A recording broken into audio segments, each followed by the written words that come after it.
Unfortunately, not a huge surprise that we're talking about the quarterback spot for the Utah Utes, eyeing down Fresno State, and of course the Utes sitting with a 2-0 record. Welcome inside our San Francisco studios. It's Inside Pac-12 Football, the digital edition. Mike Yam, Curtis Callaway, Yogi Roth with you. So Travis Wilson not going to be playing this game. Kendall Thompson came in, filled in pretty nicely. He has that experience, 2 starts a year ago, and yet in my mind it almost doesn't even matter who's starting because it still focuses in on one guy on that offense. Still focus on Devontae Booker. He is the guy who makes this offense go. Whether he's catching the ball out of the backfield or you're giving it to him at running back, he has to continue to carry the load. This is not a time where you need to try to figure out what else to do.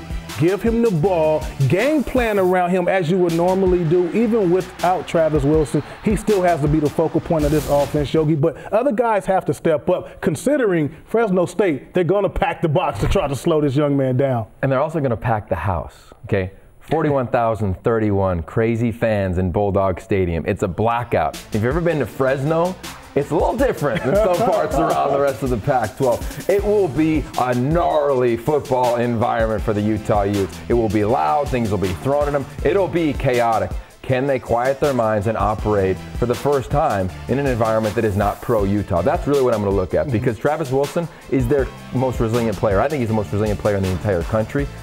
Unlikely to play. So how does a team rally around Kendall Thompson? Can they run the rock, like you mentioned, quiet that crowd? Because if not, this team's going to get going. And keep in mind, oh, by the way, Fresno State gave up 73 points against Ole Miss a week ago. They're going to have a chip on their shoulder, and their defensive coordinator, Nick Toth, will be bringing pressure from a variety of angles on a quarterback who's pretty inexperienced.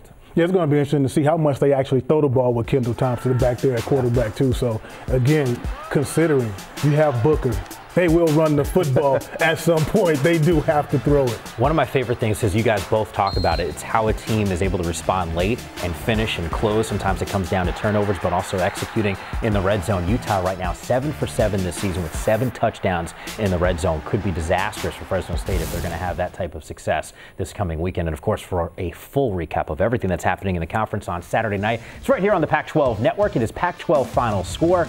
And for more of what's happening around the conference, all you have to do is follow us on Twitter at Pac-12 Networks. And Yogi, there's an S at the end. It's plural. It's hot. It's like that skinny tie. Little sizzle there.